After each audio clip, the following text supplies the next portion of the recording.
Une nouvelle heure d'information sur RT1. Madame, monsieur, bonsoir, bienvenue à ce rendez-vous. Les titres sommaires de ce journal. La réunion trimestrielle du Forum des anciens de l'Afrique de l'Ouest en présence du vice-président de la République de Côte d'Ivoire. Initiative de la Good Luck Jonathan Foundation, la démocratie, l'impact de la bonne gouvernance, la paix et la sécurité sur les populations dans la sous-région ouest-africaine ont été abordées. Le ministre de la Coopération internationale de la République du Congo, reçu par le Premier ministre de Côte d'Ivoire, Patrick Achi, avant le lancement de la première réunion de la commission mixte de coopération entre les deux pays.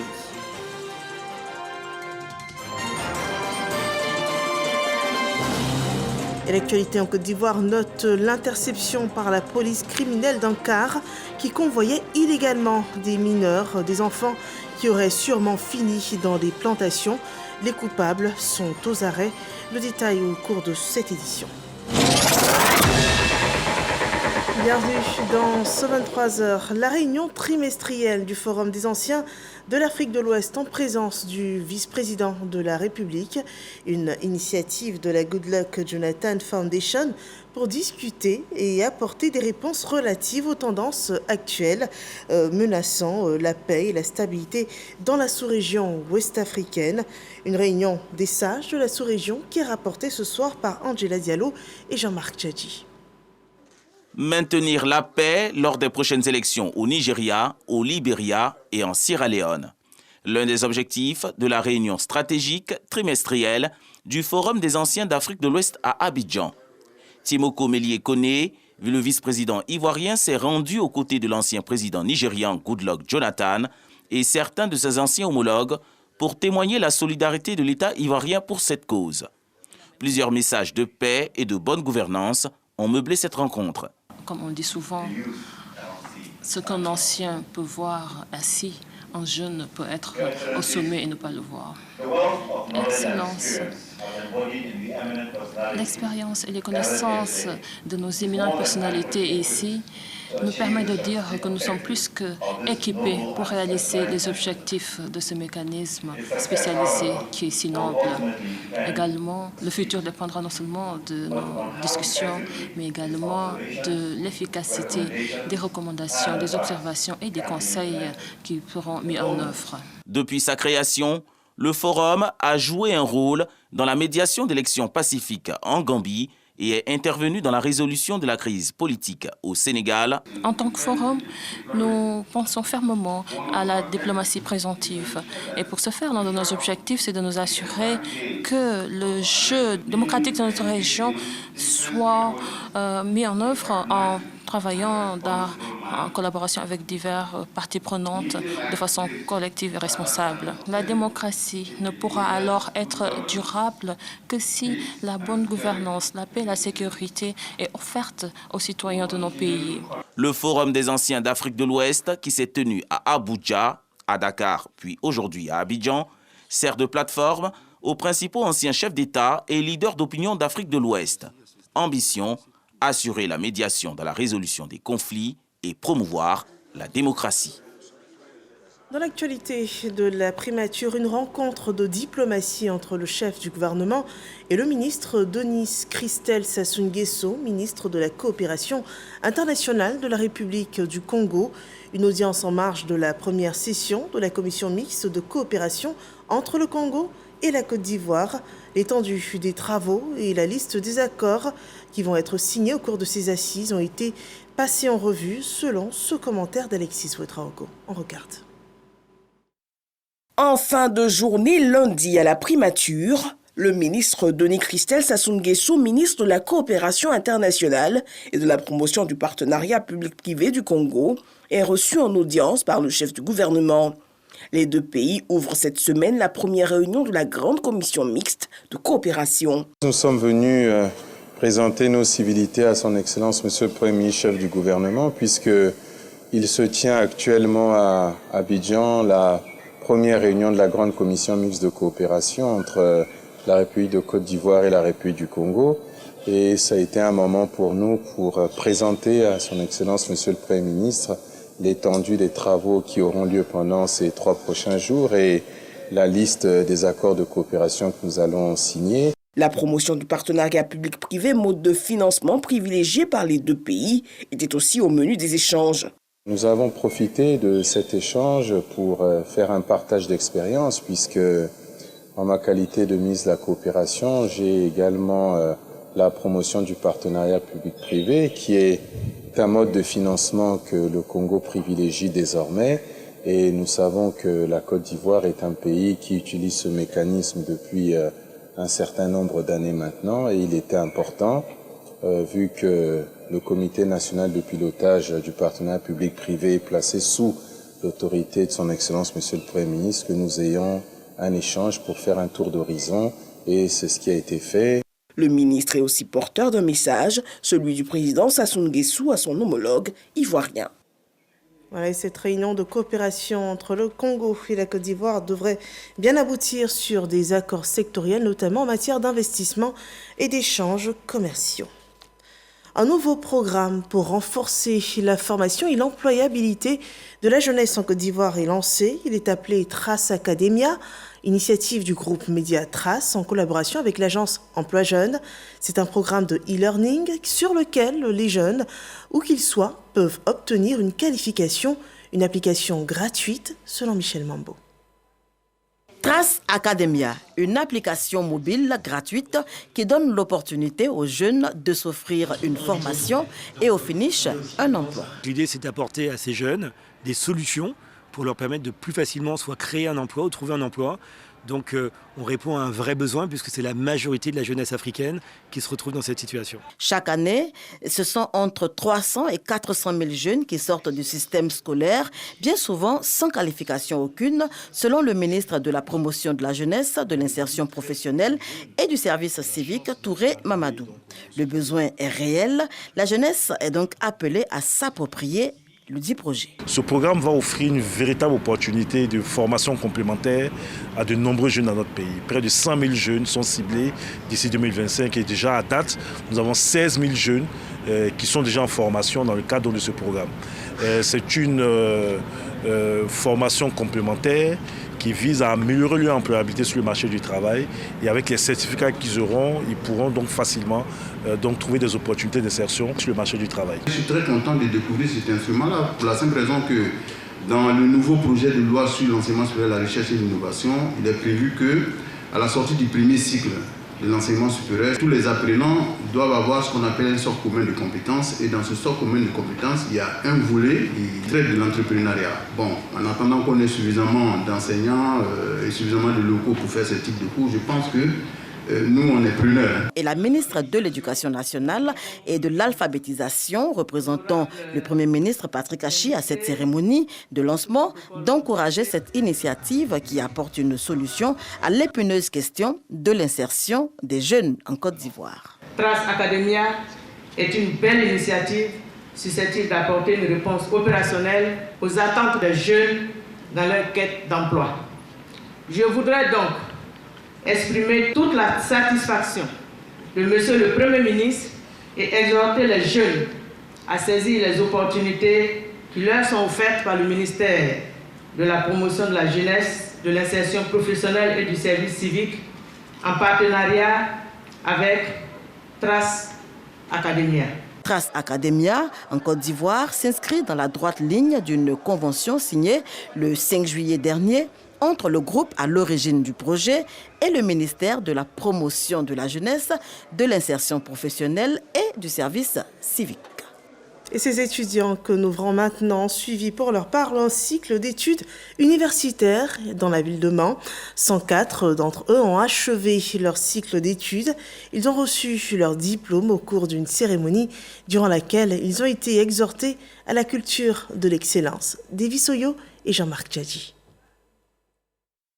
Ils sont issus de la deuxième promotion de l'Université polytechnique de Mans. Ces étudiants au nombre de 104 en master et en cycle ingénieur reçoivent leur diplôme de fin de cycle des mains de leurs pairs. Il faut dire que l'année n'a pas été facile, mais nous avons cru en nos forces. Nous avons bossé dur, nuit et jour, et voici le résultat. Nous sommes ingénieurs diplômés. En plus d'avoir mon diplôme de master, j'ai des distinctions telles que le prix de la meilleure jeune fille du FONSI, le prix de la meilleure deuxième de l'Université de Mans. Cette remise de diplôme, initiée par le président de l'Université Polytechnique de Mans, a également pour but de préparer les nouveaux diplômés au monde de l'emploi. Ces étudiants, il faut les présenter à la nation pour favoriser leur insertion professionnelle. Vous avez vu la présence d'industriels, ça permettra donc de tisser cette relation avec ces nouveaux diplômés qui vont pouvoir donc avoir des postes de travail dans les différentes entreprises. Adama Diawara, ministre de l'Enseignement supérieur et de la Recherche scientifique, parrain de la promotion, a félicité ses poulains avant de les exhorter à cultiver l'excellence dans leurs différents choix professionnels. Les diplômés que nous célébrons ce jour, la première chose que je vais leur dire, c'est bravo. Bravo, félicitations. Vous êtes des modèles à exhiber à notre jeunesse. Cependant, il faudrait que vous sachiez que vous n'êtes pas arrivé au bout du long chemin de votre vie. Vous allez devoir affronter un autre segment de la vie. Il s'agit du monde professionnel. Celui-ci a ses réalités et il vous faudra comprendre et dompter rapidement ce monde professionnel car vos familles, vos futures structures d'accueil et toute la Côte d'Ivoire attendent cela de vous. Outre la remise des diplômes, 28 prix d'excellence et 2 super prix ont été décernés aux meilleurs des promotions de chaque filière. Et nous parlons à présent de protection sociale. Une stratégie nationale est en cours d'élaboration. Un plan d'action qui s'étalera de 2022 à 2025 et qui devrait permettre une plus grande inclusion de la protection sociale dans le pays. Didier Nguessan nous en dit davantage. Une protection sociale beaucoup plus inclusive et qui pourrait écumer de nouveaux sentiers. C'est ce à quoi vont travailler les experts et acteurs du secteur durant les 6 prochains mois. L'objectif est d'élaborer une stratégie nationale de protection sociale sur la période 2022-2025. L'assurance maladie, chacun a besoin de se soigner. L'assurance chômage, tout ça, c'est des réflexions que nous allons faire et pour voir qu'est-ce qu'on peut mettre ici de façon à ce que tout le monde soit couvert et tout le monde soit couvert sur l'ensemble des risques sociaux. Tous les changements qu'on pourrait apporter à notre politique de protection sociale, qui touchent à la fois à l'action sociale, qui sont un volet non contributif de l'État vis-à-vis de nos populations les plus vulnérables. Réduire la pauvreté et augmenter l'espérance de vie sont entre autres deux leviers qu'entend activer le ministre de l'Emploi et de la Protection sociale. Il s'agit pour nous tous d'agir pour doubler à nouveau le revenu par habitant en 10 ans, divisé par 2, la pauvreté en la remenant à moins de 20% pour changer le destin de millions de familles ivoiriennes. Élever l'espérance de vie de 10 ans et la porter à 67 ans pour vivre mieux et plus longtemps en Côte d'Ivoire. La nouvelle stratégie de protection sociale servira entre autres à orienter au mieux le programme d'appui au système national de filets sociaux. Et ce sujet en une de ce journal, un car intercepté par la police criminelle de Côte d'Ivoire qui convoyait illégalement des mineurs, des enfants qui auraient sûrement fini dans des plantations dans le pays. Les coupables ont été mis aux arrêts. Le point complet par Khalil Diomandé et Didier Nguessan. La Côte d'Ivoire est résolument engagée dans la lutte contre la traite des personnes. Un cas de transport en commun en provenance du Togo, interpellé par les agents du commissariat de police d'Akoupé au sud-est ivoirien le mardi 15 novembre dernier. Il avait à son bord 36 passagers, dont 9 mineurs, susceptibles de faire l'objet de traite à des fins pécuniaires. Face à la presse, le sous-directeur de la police criminelle chargé de la lutte contre le trafic d'enfants et la délinquance juvénile donne des précisions. Non seulement il y avait des mineurs, mais beaucoup n'avaient pas de documents administratifs dans le cas. Donc c'est lors des procédures que nous sommes rendus compte que le cas qui avait l'habitude de faire la liaison à Diaké-Abidjan s'est subitement retrouvé au Togo, soi-disant pour un déménagement. Donc c'est au retour que le chauffeur a fait un tour à la gare d'Apaon et pour prendre des passagers. Et lui, le chauffeur et son acolyte, 4 mineurs lui ont été confiés pour les amener à ce qu'ils retrouvent leurs parents ici pour les travaux champêtres. Ces mineurs étaient dépourvus de toutes pièces. À ces mineurs s'ajoutent 4 autres enfants pris entre les mains d'un passeur. Ces derniers, selon les agents de la police criminelle, venaient être livrés en Côte d'Ivoire pour exercer dans des plantations d'EVA. Des actions judiciaires sont donc engagées. Sur les instructions de M. le procureur, 4 individus ont été interpellés et déférés le vendredi pour répondre de leurs actes, c'est-à-dire le vendredi 18 novembre 2022. Quant aux mineurs, ils ont été remis aux différentes communautés pour leur retour au pays, c'est-à-dire retourner au Togo.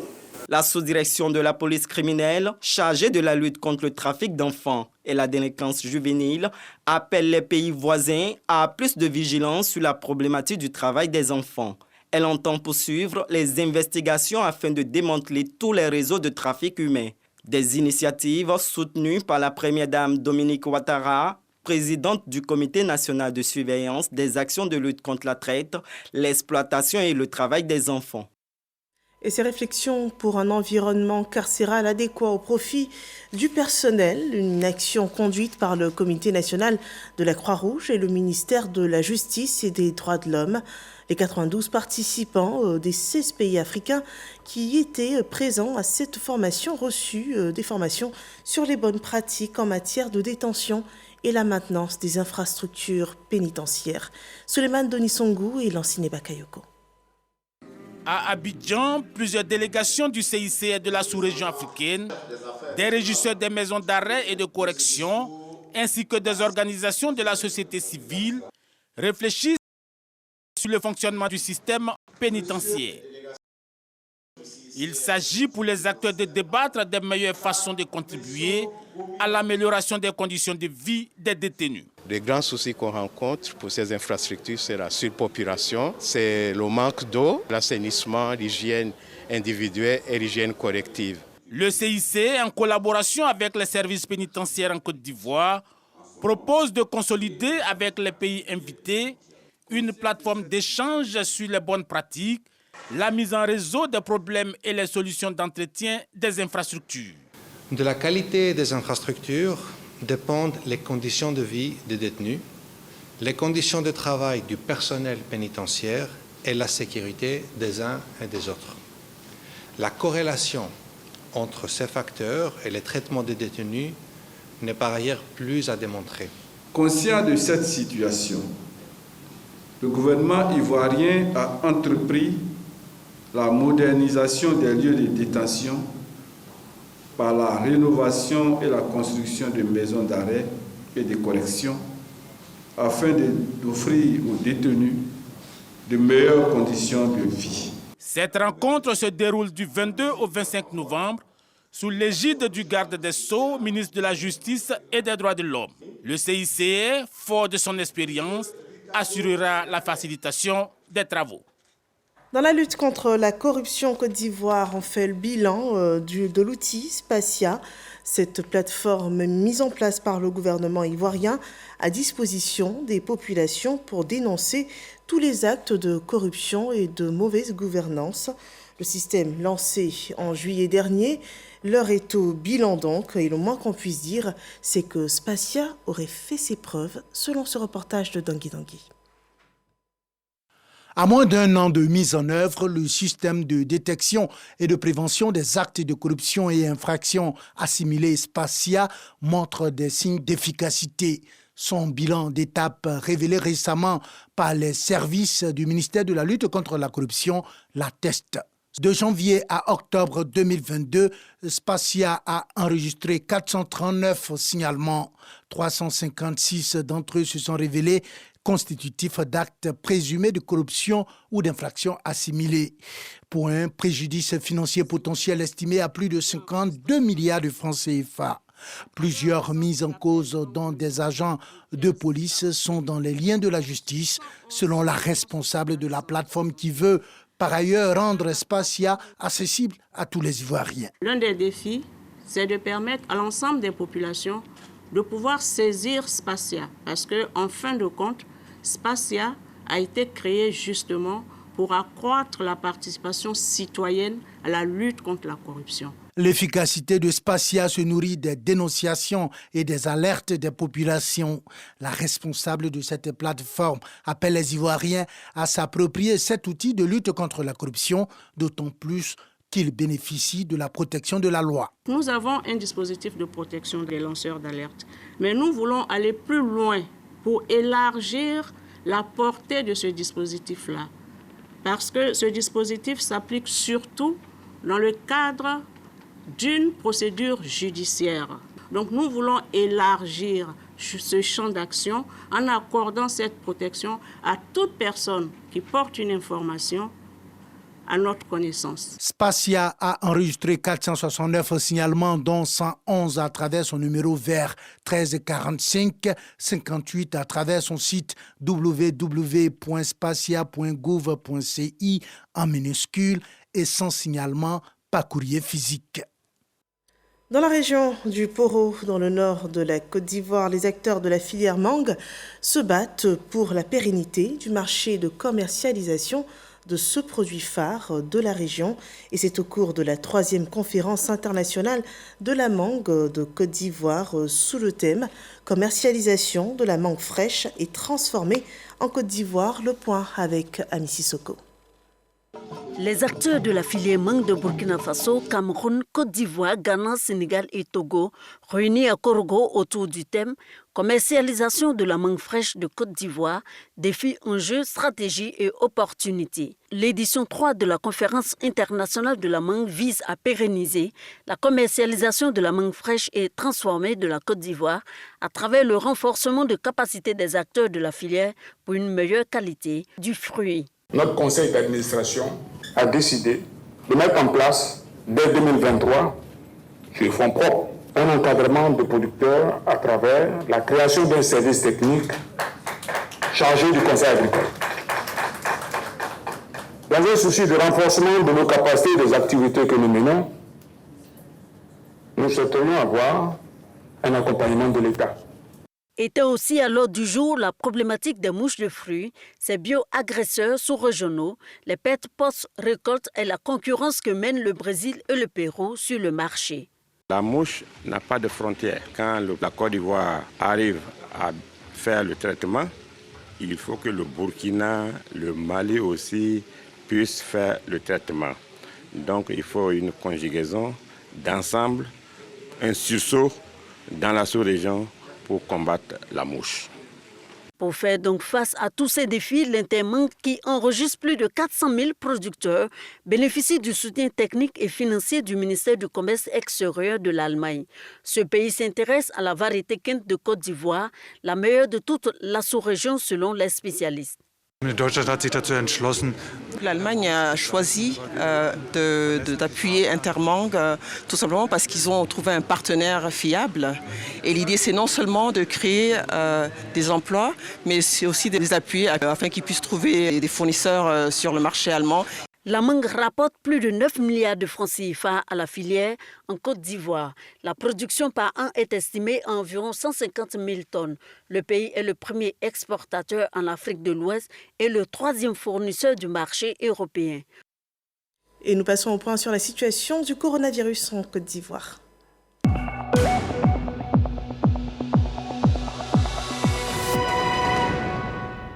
Ce 22 novembre 2022, 5 nouveaux cas de Covid-19 sont annoncés par les autorités sanitaires.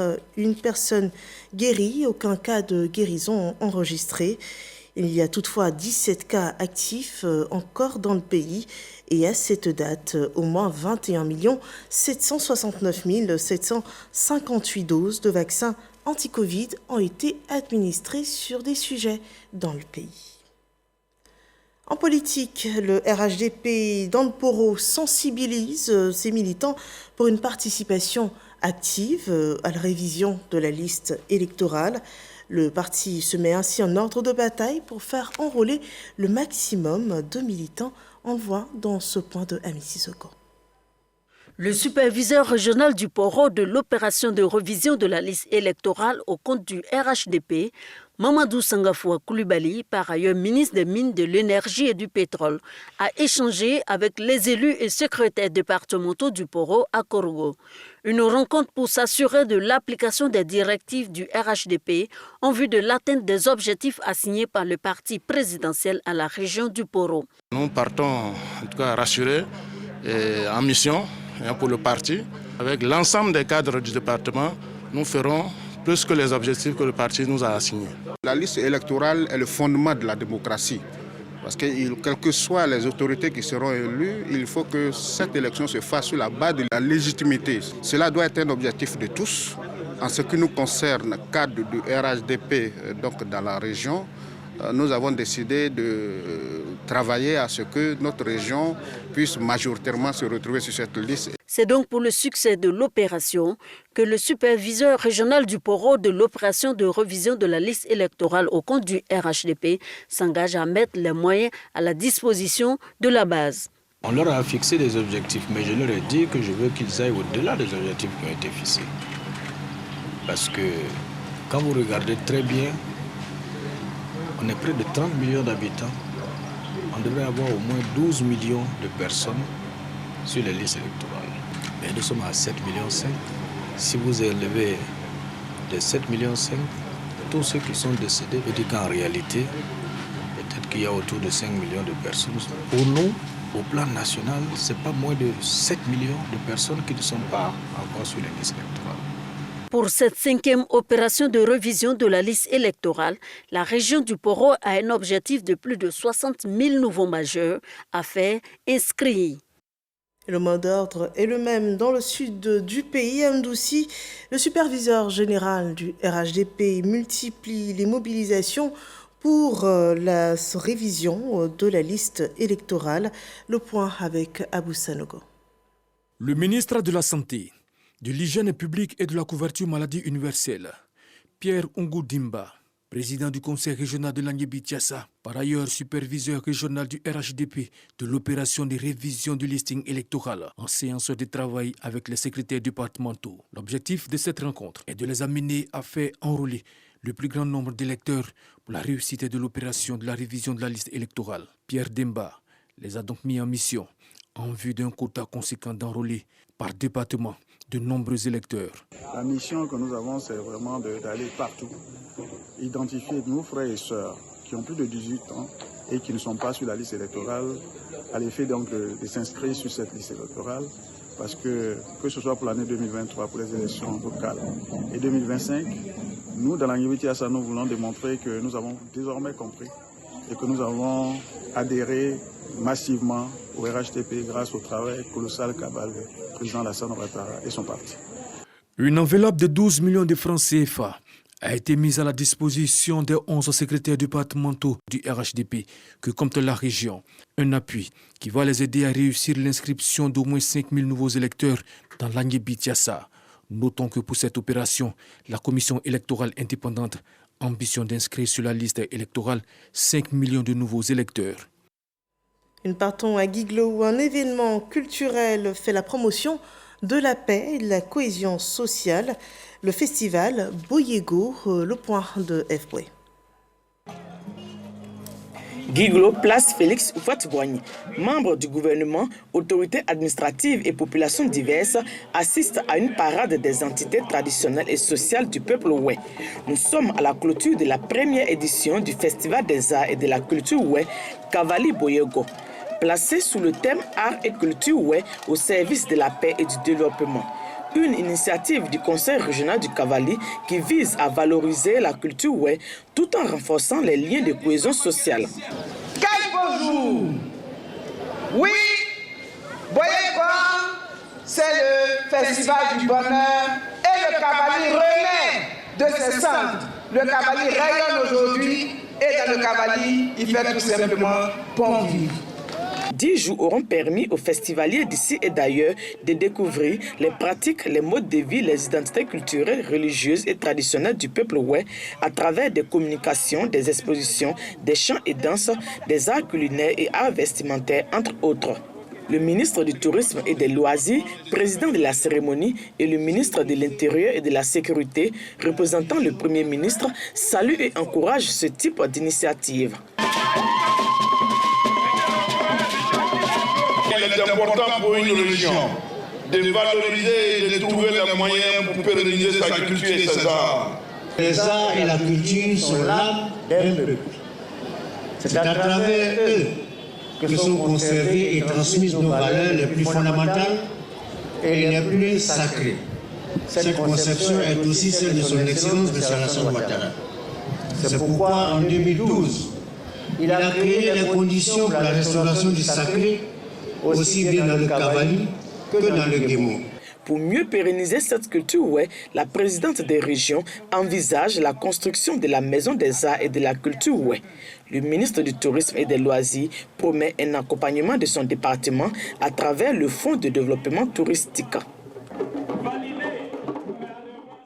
Et l'actualité hors de nos frontières, Teodoro Obiang est en tête de la présidentielle en Guinée équatoriale. Selon des résultats provisoires rendus publics lundi, le chef de l'État sortant de la Guinée équatoriale et au pouvoir depuis 1979 récolte 44,2% des suffrages exprimés dans près de la moitié des bureaux de vote du pays et se place ainsi en tête de la présidentielle. Les résultats définitifs de cette élection à un tour seront connus samedi. À la dernière présidentielle, en 2016, on le rappelle, le président sortant avait obtenu 93,7% des suffrages selon les résultats officiels. C'est ici qu'on s'arrête pour cette édition d'information. Merci de nous avoir suivis. Excellente fin de soirée sur RTI 1. Retour de l'actualité sur RTI 1 demain dès 6h.